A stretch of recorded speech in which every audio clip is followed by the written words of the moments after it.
Hi, welcome to another edition of In Between the Pages of James Lott Jr. and, with James Lott Jr., something like that. I see I'm already starting already because I have a comedian, so that brain is turned on. He is one of the smartest guys in the room. I'm telling you, he is. His comedy is not only silly, funny, thought-provoking, multi-layered, but smart. And he has a CD out. He's out there not right now, but he's all usually out there on the circuit. We have some great friends in common, and he's been on my show, Breaking Into, my award-winning show on Black Hollywood Live, several times. My friend Tamer Kattan. How are you? Hey, brother. How are you? Let me ask you a question. So, first of all, your name. It's not one of those like hard to pronounce names, but it's one of those names that sounds like somebody else. So many people say it wrong that I feel like people always have a hard time figuring out how to say it right. It's Egyptian, right? And so it doesn't sound the way it looks. It's actually Tamer, like a hammer but with a T, but phonetically it looks like Tamer. Yeah. I always say like there's Chris Kattan, the one actor. There's Tamar Braxton. I mean, I'm sure people are just like, yeah, who is this? I mean, who is this guy? And is he related to them? And I'm sure you get that. I'm sure. Yeah. I just say that. And I actually am related to Chris, like from what my dad said. Like we are. He's like a second cousin or whatever. Oh my goodness! Have you ever met him? I did once in 8th grade, but not since. There was like he was staying at his mom's place in not Big Bear. Around like near Pomona, there's a town up there in the mountains, and his mom used to have a place up there, and they got flooded by the rains one time, and I met him that year when we were kids. We're actually, not only are we related, we're born like one day apart, same year, one day apart. What? Yeah, pretty crazy. That is crazy. Yeah. You guys are soul related somehow. Okay, so I'm going to ask you, my question to you, I've been interviewing comedians and stuff. My question to you is, can we be funny right now? I mean, that's kind of like this kind of, the pandemic, and I'm seeing all the memes and things are funny, but like, can we be funny? Oh, not only can we, I think it's our responsibility to be. Like, it's comedy to me has always been about tension and release. And we got tension right now, so it's time to release. Not everybody's going to be ready for it. You know, what they always say, comedy is tragedy plus time. And for the people that aren't ready, they don't have to listen. But for the people that are, they want it bad. And, I was lucky enough to perform for the troops in Afghanistan. And I had friends asking me what it was like. And I said, that's pure comedy. Like there's a difference between performing for people who want to laugh and performing for people who need to laugh. Ooh, yeah. Needing to laugh, those are the people that we are there for. So if you don't want to laugh and I offend you by doing comedy, I'm sorry, but the people who need to laugh, who are ready for it, they are my priority over your being offended. That's a great point. You made me expound on that. Yes, because I always say out of crisis and tragedy, there are funny moments. There are funny things in them. And comedians, your job is to be observant and to kind of bring those out. Then we go, oh yeah, I know that one is.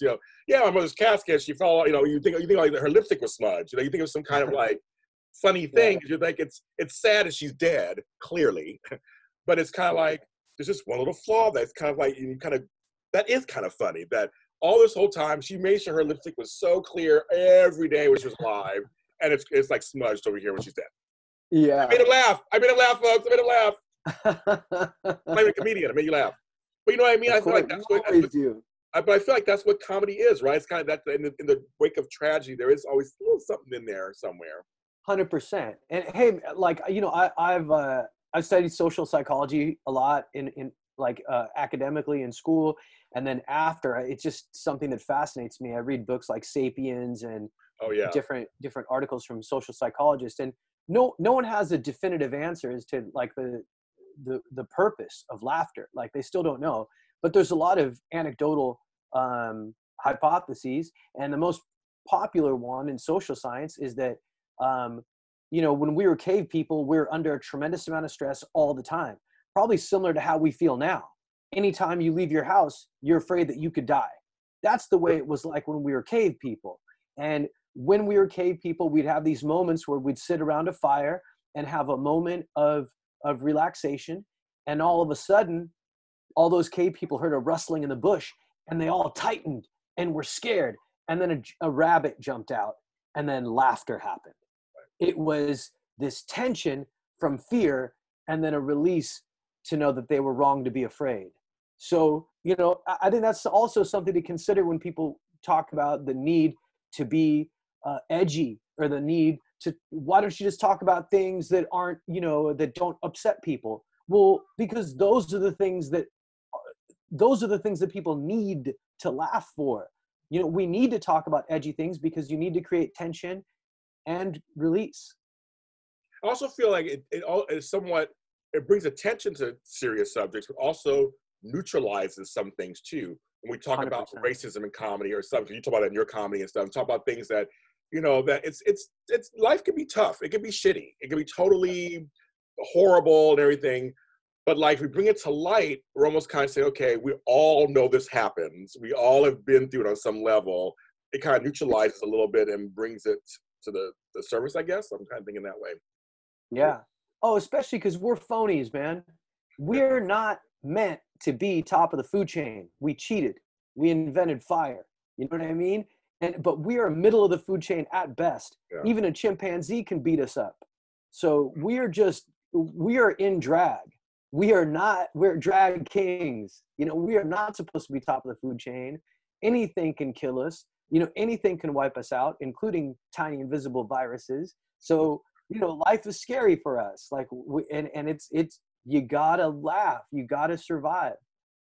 It's funny, us humans, we just really, I'm seeing it happen now, even with members of my own family, the arrogance they have as humans. And it's like, and a virus, what are you talking about? I mean, my life hasn't changed at all. I mean, that's not gonna get to me. I mean, I don't have the symptoms, and I'm not the profile, I'm not 85 years, all these things. I'm like, but you're not immune fully. Like, you're still human. I like the whole thing. We're in the middle of the whole ecosystem. You think about it. We're not top dog. We think we're top dog, but we're not. Yeah. And all these things keep knocking us down. We still don't get the message, do we? Yeah. Dude, we are transformers. We are strong when we're together, and when we're apart, we're just a Volkswagen bug. You know what I mean? We're nothing impressive when we're alone, but when we're together, when we're united, we are impressive. Nah, Volkswagen bug. I used to have back in the day. I like mine. But no, I mean, I agree with you, but it's funny I think of comedians, even like yourself, who like Richard Pryor, who would bring up these painful, you to be telling a story, you're like, that sounds really effed up, and then there's a funny twist to it. That storytelling, he's one of my favorites, period, anyway. But his storytelling is just so profound because he is bringing up a serious thing about growing up in a brothel and all these other things, and when he lit himself on fire, he thought he went out, that whole, and like, okay, but there is funny stuff in it. I know you talk about, your father and being Arab, and I mean, there's some stuff in there that you're like, that sucks that he went through that, and that sucks, but it's also funny. So I mean, so speak to that a little bit. Speak to that of the taking your pain, taking what you're going through, and flipping kind of the script a little bit on it. Oh man, I mean, that's the ultimate feeling of power. Is to take control over the thing that gives you pain. I mean, what's that phrase, playing the dozens. Historically, Black people, Jewish people, comedy is what they use to get through the toughest times. And the street name for battle rapping is playing the dozens. Yeah. And the reason why they called it playing the dozens is because during slavery, if there was something, they used to sell slaves one at a time unless there was something wrong with you. And then they sold you in a dozen, in a cage. Mm-hmm. And those 12 dudes would make fun of each other as a way to survive. And that's where, like, your mama jokes came from, and it was like that was power, taking back the power, finding humor, saying, I'm still alive. I'm fighting back. You don't, this pain doesn't own me. And I think that's a powerful thing, and I think, one of my friends was talking about how America's favorite archetype is the underdog. And I said, no, that's Europe. America's favorite archetype is the aggressive underdog. It's the guy that fights back, that isn't supposed to win. That's our favorite archetype. That's what America's about, is that we fight back, even when we're not supposed to win. You know, that's what, you know, movies like Rocky are so loved, is because there's nothing that makes you feel better and gives you more inspiration and gives you more strength than, you know, being able to know that even though I'm going to lose, I'm going to rough you up. Yeah, exactly. Right. No, exactly. Yeah. I like that. I look at your comedy, and this podcast is about, it starts with the writing. It ain't on the page, it ain't on the stage, sort of thing. How do you? I mean, what is some of your writing processes? Like when you sit down, you go, okay, I have a show coming up. I'm gonna write a set. I mean, how do you come about that? I mean, how do you do that? You know, it's funny. I've been thinking a lot about that lately. I think a lot of people, you know, they think that comics are some of the best speakers, but I think the Right. reality is the best comics are the best listeners. Like, and so what I try to do is, there's a great quote by Ernest Hemingway that said, "Your job as a writer is to notice what others only see." And I love comedy like that. I love comedy that makes the audience say, "Oh my God, that's so true." So Yes. when it comes to a writing session for me, I really sharpen my ears. I sharpen my eyes. I pay attention to what's happening in my environment, to how other people are feeling. I think especially as a man, you know, we unfortunately have been taught to numb how things feel. But I think as an artist, that's critical. You know, like Maya Angelou used to always say, people don't always remember what you do or say, but they'll always remember how you made them feel. So that's what I pay attention to. I pay attention to how things make me feel. Little things, big things, you know, like to me, life, my normal everyday life is like a train on a track. And every once in a while, something will throw me off emotionally. Like I'll be at a stop sign and somebody will wave me forward, giving me permission. And then I get angry. I'm like, well, it's not your place to give me permission, man. It's my turn. You're not giving me permission. And it makes me, and I'm like, wait, why am I mad about that? And I immediately write that down. And, you Oh, know, got it. Yes, get it. yeah, yeah, Yeah. That's so funny. Because I'm a writer, so I write stories, and I do observe things, but for me, being an actual fiction and nonfiction writer, fiction writer, of course, is my life, but nonfiction is my life, but fiction is my life. Fiction, I know I can change the story, so I get excited. But I figure for comedians, is there some kind of changing the story too a little bit, because you're ending it on a note that's kind of funny? Is there a change in there? A rewrite? How do you mean it changed? How do you Like mean? like in real life, something happens to me. Let's say I go to the dentist, and I was there for this happened for real. I was there for 7 hours. I was Oof. freezing. They were remodeling, and they were so busy that she was over here doing this person, she was in this mouth and that mouth and everybody's mouth, and I was like, whatever, Oh, wow. laying there. And so I wrote a story about that. So what I did in the story, though, I made a story that I got upset, I got out of the chair, I said, F you, I'm not taking this no more, you wasted my time. And I mean, I was able to change the story a little bit of what happened, and I felt a little better. So I was wondering, Sure. in comedy, if you're telling a story that's something you observe, could be a racial incident or a sexual incident or whatever, by telling comedy, does that help change? Can you kind of change the outcome, or there's a Oh, lesson, yeah, or there's a 100%. lesson there outcome? Absolutely. It gives you control over the situation. It makes you, you know, there's so many of us that have that experience where we go, you know, you get in an altercation with somebody or they say something to you and then you get home and you're like, oh, I wish I would have said this to this Yes, person. I yes. wish I would have said that. Well, as a writer, you have that gift. You can rewrite that story. You can, you know, maybe somebody got away and said something to you real snide in a supermarket and you didn't think to say something back, but that cat might end up in your special. Yes, You know, exactly. that cat might end up in your comedy album and you're on your Netflix special, whatever. And now you're making fun of him for the rest of your life. But also, I mean, hey man, the worst feeling we have as human beings is there, we don't know why we're here. We don't, I mean, people have guesses at best. Right. Um, you know, so that is our biggest cross to bear, is that we kind of live an admirable existence. We don't know why we're here. We don't know, we do know that we're all, you know, headed towards death, you know, at some point, some way, shape or form. And what do? We find ways to live as beautiful of a life as we can. That's the human spirit. That's amazing to me. And I think we don't give ourselves enough credit.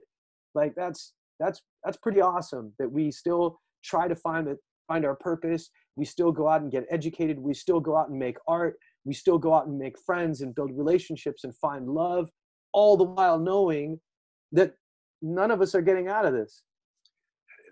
That is fascinating. I mean, it's kind of this thing where but it's funny how we live our lives. We periodically forget we're going to die. It's one of those weird things that's it's there, but like you don't really think about it. So it's kind of interesting that our minds can do that our minds can go, okay, you could die at any time. Not just you could die, it could be at any time for any reason at any moment.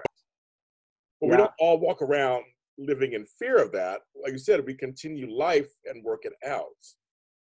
So that's actually really a fascinating brain thing that our brain somehow separates that. It allows us to continue to live, I guess. Yeah, I think it's really admirable. And I think if it wasn't us, if we were the ones on Animal Planet watching ourselves, we'd be like, hey, that's a pretty great species. Yeah. Those are some, we're really hard on ourselves, really, really hard on ourselves. But I think we're pretty special. What are you before? Well, I was asked two questions. Before the virus pandemic thing came out, what were you writing about? And then what are you writing about? Are you writing now? What are you kind of writing about these days? What are you observing? Ironically, I think when I first started writing, I started writing about being a Middle Eastern person and how I've always felt like an outsider because not even, a lot of times when you immigrate to a new country, you find your tribe. That's how Chinatown was invented, and Little Italy and Little Ethiopia and Little Tokyo. Like people find their tribes, and usually it's through religious organizations or affiliations or whatever. But we didn't have that because I had a Muslim dad and a Jewish mom. I know, so crazy. I was an outsider already, and then I came to America, and I was even more of an outsider. So I think when I started comedy, that's what I was writing about being an outsider, writing about not fitting in. The humor and the comedy in that. And now I've evolved to writing about how we're all the same. Oh, how interesting. Oh, really? Okay. Yeah, okay. 100%. Especially because, the irony is that while I was writing about being an outsider, there were so many people that weren't outsiders that totally related to everything I said. It reminded me of the time I watched that movie, My Big Fat Greek Wedding. Yes. And I was watching it with a Mexican friend. And I'm part Greek too. So I was waiting till the movie was over to excitedly tell my friend, wow, my family's just like that. And right when the movie ended, my friend Angel Gutierrez looks me right in the face and goes, dude, my family's just like that. And I'm like, holy shit, we're all the same, man. And so that's what my comedy is. That's one of the first movies that was like that, actually. It was so huge because everybody could relate to it. 100%, yeah. So that's interesting. So you evolve to, I'm not so different. We're all the same. So I like that, and I think also that's also just getting older. That's growth. I always feel like I'll be 51 in a few months, and I just like the more I get older, the more I feel like we're all kind of like swimming upstream the same direction, trying to get the same piece of the pie, right? Yeah, dude, you look younger now than you did 5 years ago. I know when I first met you. I know. I'm trying. Black don't crack. You know that. You look great. I'm so glad to have some melanin in my skin, and I drink lots of water. Me too. You got it too. You got it too. My doctor's Egyptian, and he's like darker than I am. He looks great. Dude, my uncle makes Wesley Snipes look light skinned. I love it. I love it. The North Africans. I love it. I love it. But I am finding as I get older how much we are the same. It's funny you say that we all really kind of all want the same 4 or 5 things out of life. Yeah. Really, when you think about it, we all want the same things. And when it comes to comedy, we all want to laugh. Everybody 100%. wants to laugh. We need it. That crosses every barrier of life. Everybody wants to have a good, hearty laugh, don't they? Yeah. Absolutely. Yeah. It's the ultimate sign of safety. It's the ultimate sign of family, of community.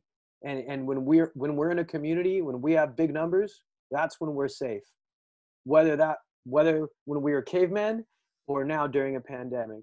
If we even though we have to isolate physically, doesn't mean we have to isolate emotionally. It means you got to stay connected. Like I'm isolated, alone, no pets, no significant other. I just came back from New York, so I can't, visit my mom. I got to stay away from everybody for 14 days. But as long as I'm able to talk to people by phone, For this. connect with people, I feel great. But when I wasn't, because there was a time where I think a lot of us have a habit of cocooning, especially us men, where, boys don't cry and men don't talk, and I isolated for a little bit and I felt terrible. But I feel much better now connecting with people. You said something on my show like 3 years ago that I use to this day. I use it to Oh, this really? day because whenever Oh. I say it, and I always give you credit for it, whenever I say it, it opens up people's minds. You had said, and I'm quoting, this is what you said on my show. Go on. Girls are raised anorexic physically, and boys are raised anorexic emotionally.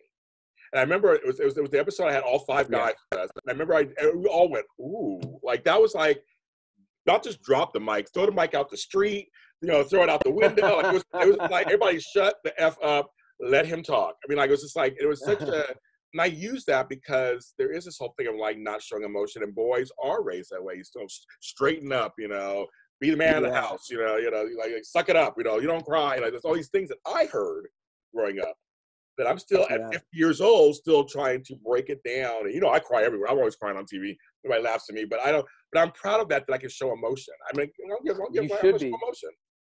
It's a sign of strength. And that is a government-induced belief system, by the way. Like women having impossible physical standards is because of advertising, but men having impossible emotional standards is because of governments. And you can look this up. Like during the Cold War, the American government sent mailers to every home that said, "Do not hug your boys. Do not hug your boys. We are in a cold war with a cold people. We need our men to stay hard. Do not make them soft."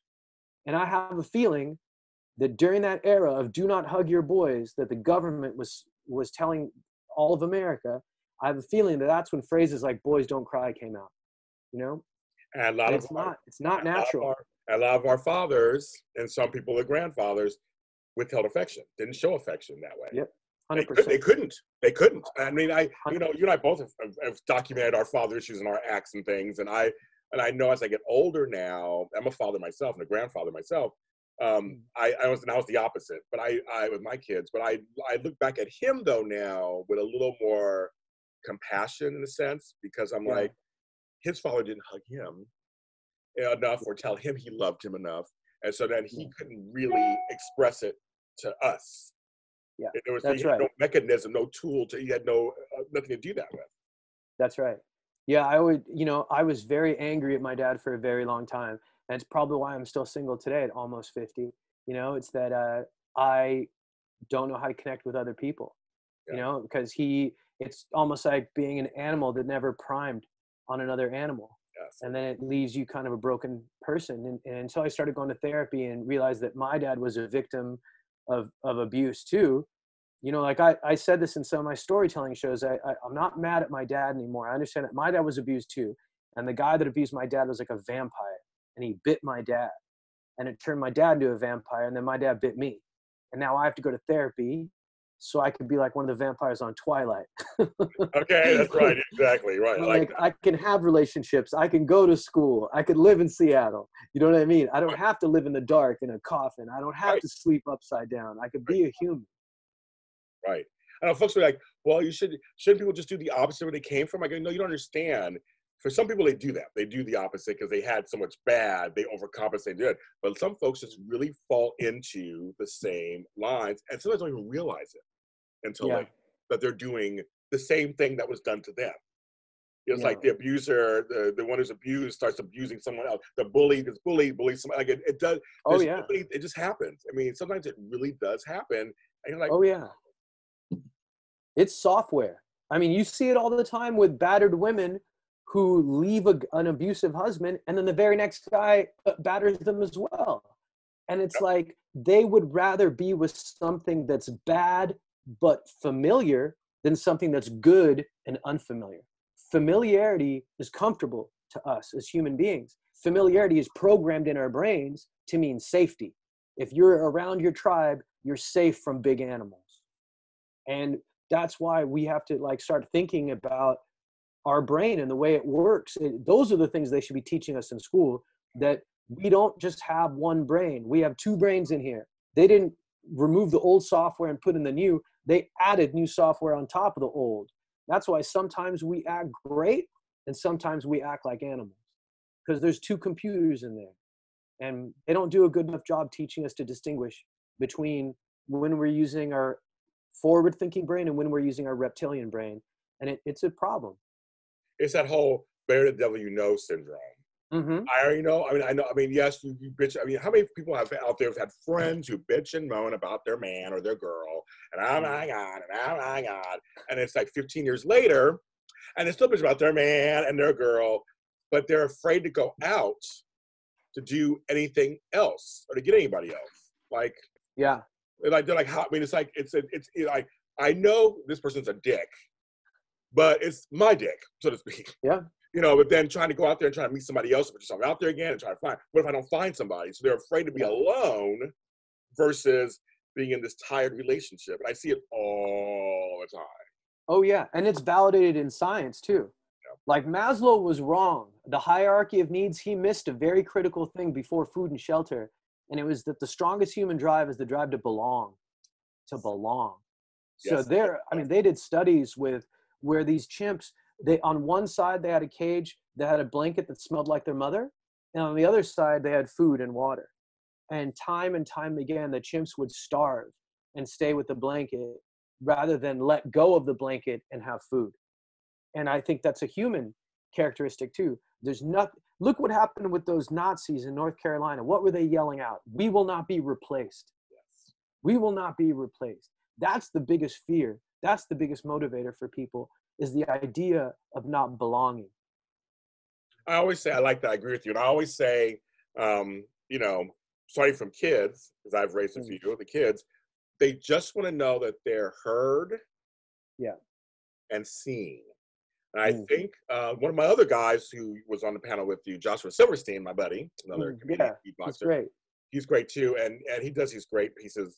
But he did one, he talked about how, he goes, homeless people, look at them. Sometimes you're in LA when you're driving, and all of a sudden, in the middle of the day, a homeless person walks in the middle of the street, not the crosswalk, but with their car slowly going across the street, disrupting everything. And he goes, I used to get mad because I view it as they want to be seen. They feel invisible. Yeah. They're on the street, we walk right by them. Yeah. I thought that's the worst thing you can do, is to make someone feel invisible. You don't have to give them money, but let them know they're here. Yes. You know, I always say hi. And you know, of course, do it in a safe way and whatever. And I give money when I can, but when I can't, I never make them feel like they're invisible. It's really damaging. Same here. I do the same thing. I actually had, not before the social isolation, I had a great conversation with somebody who was homeless, actually.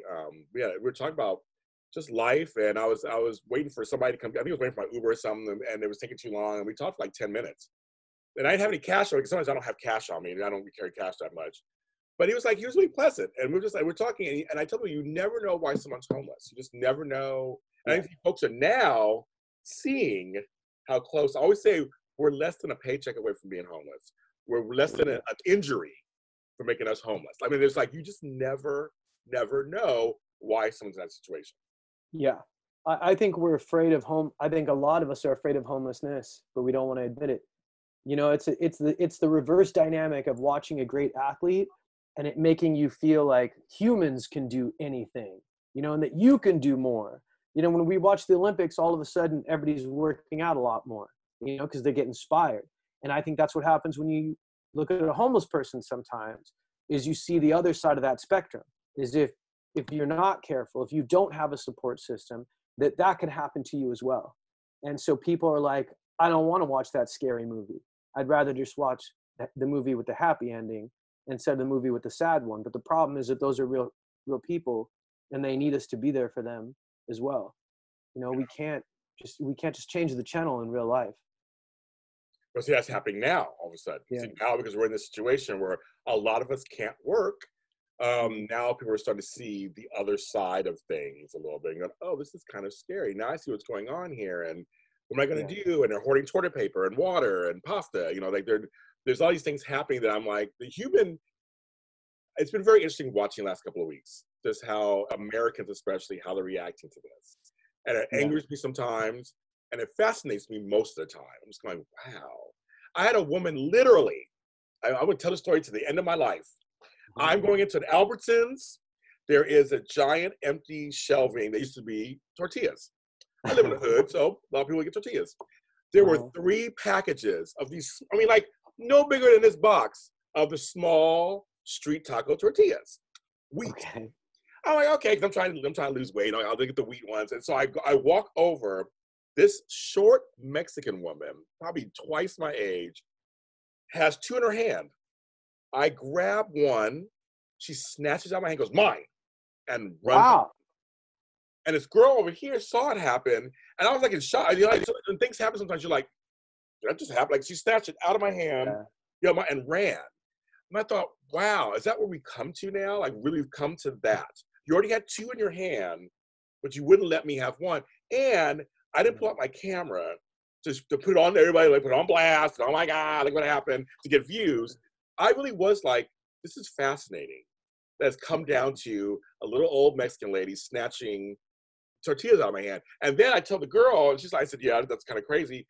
She heard my big mouth, ran behind me. I had a cart. She threw it in there and it ran off. Oh, wow. She gave it back to me.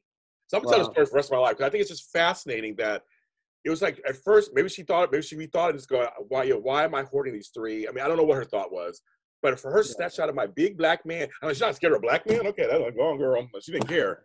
I was surprised by that. But it was just like, that's human nature right now. It's like, people are so scared and they're feeling all these emotions that a little thing, a little size of tortillas was like a hot commodity. And it was like, well, to her, it's what it represented.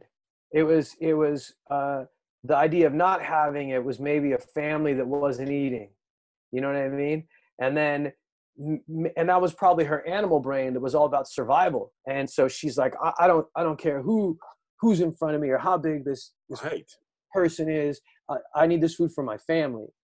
Especially Latinos are all about family in a big way. That's a big part of Mexican culture. It is, and very much. But I bet you, right after she took a breath, and then it went from animal brain to forward, and she was like, okay, that was wrong. Yeah. And good for her, and good for you, not. And that's beautiful. I love that story. It's perfectly imperfect. It is. I'm gonna tell a story for the rest of my life. I think it's just like, I can't believe it. So what are you doing these days in our self-isolation, social distancing? I mean, I feel like I'm talking to more people more now than I have ever in my life. I've been home exactly 10 days as of today. I have not left the house or my compound. I'm at my yard. I haven't left. So what are you doing? Well, when this is all over, or whatever the number of days we're going to keep going, like I was already 7 days of quarantining when I was in Brooklyn. Okay. And then I came to LA because I was worried that if my mom got sick and the hospital told her she couldn't go in, that, there was going to be nobody there. So I came to LA and I got a tiny little Airbnb, and I've been quarantined here, and I'm on like day 8 here. Okay. So now it's been 15 days for me and another 7 to go. But I've been by myself a lot, but there's been people I've been going on social distancing walks with. I've been making a lot of phone calls and reaching out to people, which is new behavior for me. Really? Okay. Yeah. And I found out people who are friends, and I found out people, it's kind of a bummer that aren't friends, like there's a girl I was in a relationship with, and she got really close with me and with my family. And then, she's got a new boyfriend now, but, she knows I'm alone and doesn't even call, and I'm like, wow, I get it. You're on with the new boyfriend and everything, but we were more than a couple. I mean, she still drives my mom's car and talks to my mom on a weekly basis. She talks to my mom more than she speaks to me. And I don't tell my mom that because I don't want my mom to stop speaking with me. Right. But it's just, I'm like, wow, like that's, that's pretty fucked up, you know? Yeah. And it made me realize like who my friends are and who my friends are not. And I'm lucky. I mean, the vast majority of this experience is that I have way better friends than I thought, and very few people that I'm probably not going to be friends with when this is over. Yeah. You know? I found that out 2 years ago when I got Bell's palsy. I found out when my brother died a few years ago. I mean, I found out who. I was very impressed with the ones that did show up, but it was very interesting to find the ones you thought would show up that don't. That's the part. That's what hurts, because there's some people you think for sure if something goes down, I'm going to at least hear from them, at least whether it's a text or whatever. I'm going to hear something from them, and you don't. And you go, oh. So when I was home for almost a year with my face paralyzed, I really found out who the people were that checked on me. All the folks were, we love you, and then it was like nothing. When I came back, and see, I'm an elephant, I don't forget. People come back, they're like, hi, Jay, so your show is back. Oh, yeah, my show's back. You're not invited on ever again. Okay, let's move on to the next thing. Well, we're done. You know, I mean, I hate to be like that, but I am. I'm seeing your true nature. It doesn't work for my branding or for me. I'm authentic. I don't do that kind of fake stuff.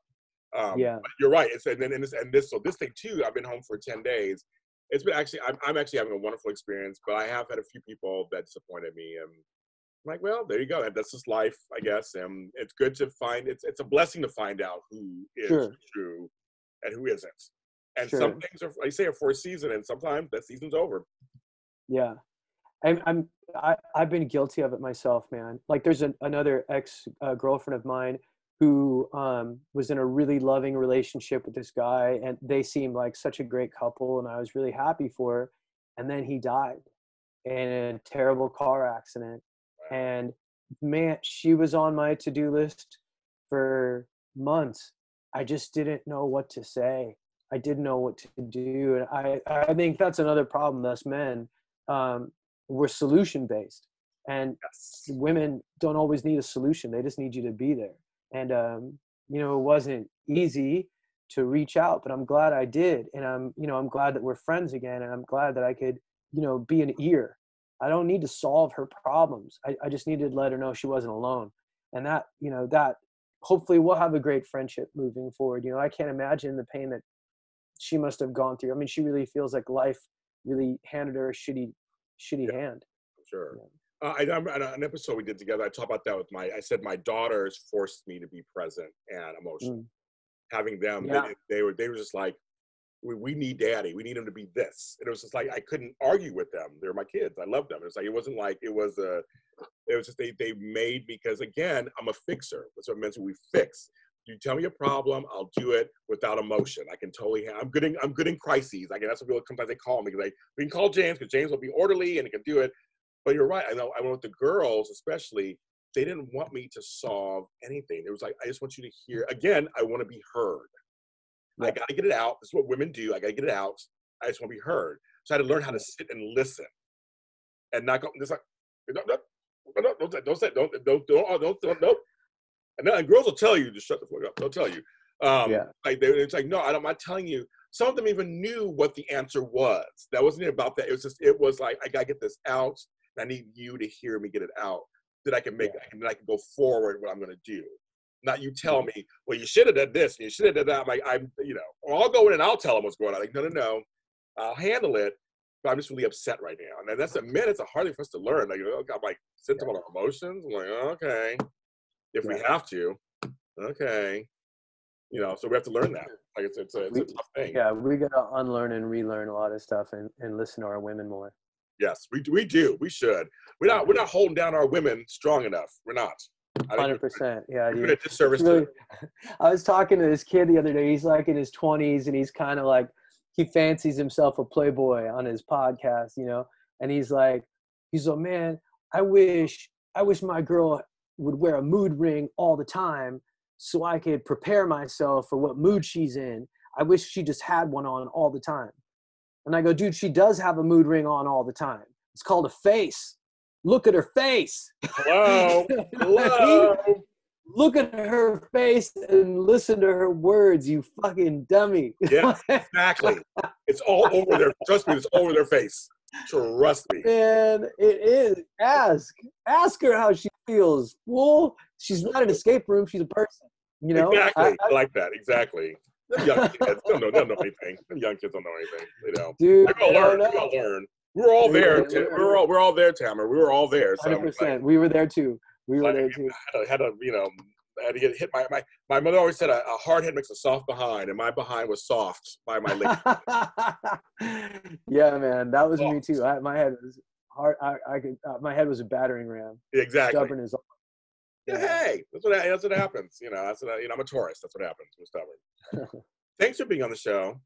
Hey, man, thanks for having me. It's always good to chat. Seriously, are just like one of my favorite people. I'm just so glad that. So are you, man. John. Hey, when this is over, let's go to a real lunch, like a real live lunch. Seriously, I know. I'm ready. I'm ready. I'm ready to see everybody. But I definitely want to see you. And you know, I'm glad. I'm just thank you for taking the call. Whatever I message you, you always do over the years, and so I appreciate that very much. Of course, so tell folks where they can find you on social media. Right now, Instagram is best. At Tamer Kat. So it's TamerKat.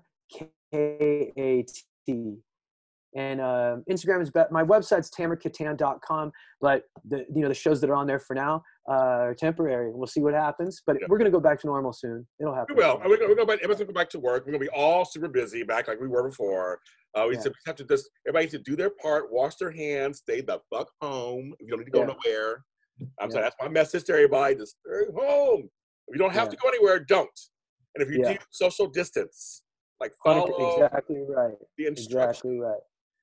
And this podcast, we'll get through it. This podcast is everywhere where you can find them streaming, anywhere that has YouTube, JLJ Media.